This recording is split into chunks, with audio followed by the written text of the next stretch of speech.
It's 4:30 in the morning. Kasarani is still down. Aman's alarm goes off. She quickly turns it off before it wakes the kids up. She works 8 hours a day saving lives. She will come home tonight exhausted, broke, wondering why she's still stuck. What if I told you your problem was never money? Stay with me. By the end of this video, you are going to see your own life differently. Does not matter if you are in Nairobi, Lagos, London, or Toronto. Welcome back to the Time Pace podcast. I am Justice Inorumba. Let's get into it. Her name is Amani. She lives in Kasarani, that stretch near Imoja, where the long queues of matatus are familiar by 7:30 a.m. She's one of the 1,000 nurses across Nairobi, but everything you're about to hear is actually how nurses live across Nairobi. Mom of two, works at a busy public hospital, catches the matatu every single day, comes home to cook ugali and sakuma for her kids, most of the cooking often done half asleep on your feet. Sound familiar? Maybe it's not exactly your life, but somewhere in here you're going to see yourself. We are going to follow her one full day, hour by hour, no judgment, just the truth, because you cannot fix what you refuse to look at. 4:30 a.m. the alarm cuts through the dark. She's up. She gets 30 minutes, just 30 minutes for herself. A quick prayer sitting on the edge of the bed before everyone stays. The only moment all day that belongs to her alone. Then the house wakes up around her. In the middle of all that, she's sweeping the front room, packing lunches, and ironing her uniform while the kettle boils. By 6:30 a.m., she walks her kids to the school gate, or sometimes hands them over to the neighbor Wanjiru next door, and she's out of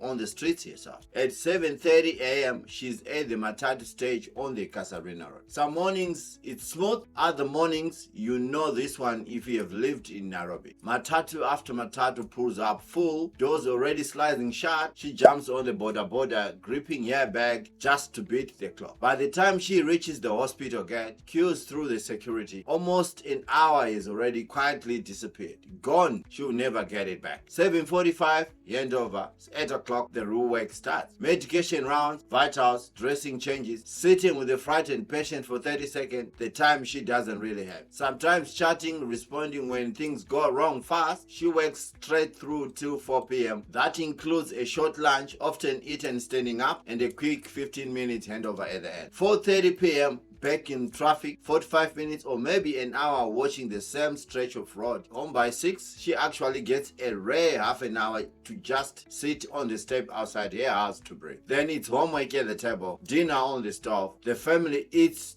together around 7:45, a bit of TV, a bit of WhatsApp, a scroll through Instagram, a quick word in the church group. 10:30 p.m. finally bed. 6 hours of sleep, then 4:30 a.m. comes again, and it all repeats. Now let's put it on paper, because the numbers are about to tell a story she's too tired to note. Here is what jumps out the second you audit a man's day hour by hour. Waiting on matatu queues and hospital handovers, waiting on a relief nurse running late, none of it really her fault, but it eats an hour and a half of her day. Gone into thin air. 30 minutes at lunch, 45 minutes before bed, over an hour a day, pure consumption, zero return. Passive TV, 45 minutes most nights, not because she chose it, because she's too tired to choose anything else. Add it up, 4.5 hours a day, gone. And here is the part that should make you sit upright. Amani moved from a 12-hour shift to an 8-hour shift. She got 4 extra hours every single day. So what happened to them? They disappeared into more scrolling, more TV, more sitting on the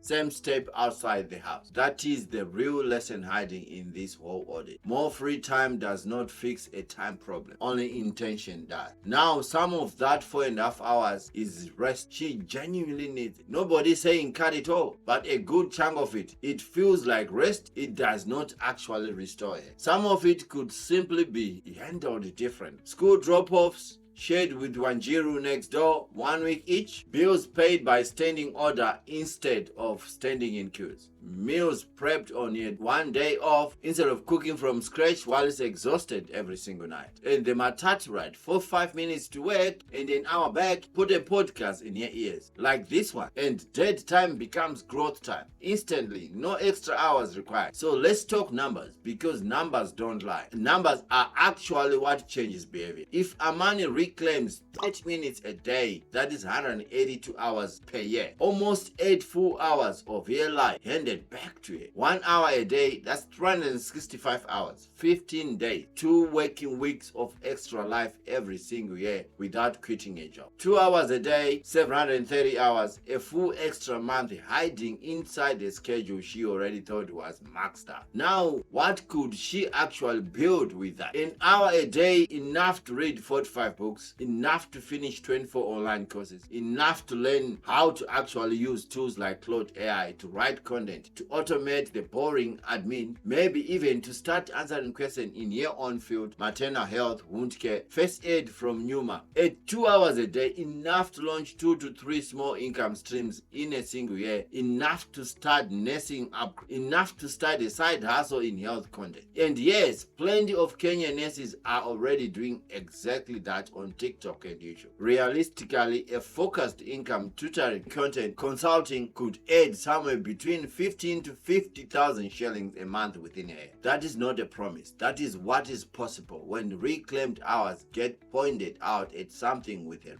A man does not need more hours in the day. She needs to own the ones she already got. So here is what I need you to take from a man's day. Does not matter if you're a nurse, a teacher, a driver, an accountant sitting in the office in London or Toronto right now. Most people don't have a money problem. They have a time allocation problem. Before you ask how to make more money, ask where your time is actually going. Because the truth is, you already have raw material for your second income. A new skill, a stronger family, a healthier body. It's sitting in hours you have been giving away for free. Not to your job, to your waiting, to your scrolling, to your passive consumption that leaves you more tired. You do not need a time machine. You need a time audit. This week, I want you to do that exactly what we just did with our money. Write your day down hour by hour honestly. Find your 4.5 hours. You have them. Everybody does. Then ask yourself, what's your 30 minutes worth? What's your 1 hour worth? What's your 2 hours worth? A year from now, looking back. If this hits home, send it to someone who needs it. A nurse, a mother, a brother working doubles to send money home. They need to hear this too. Time is currency, discipline is a system because time pays.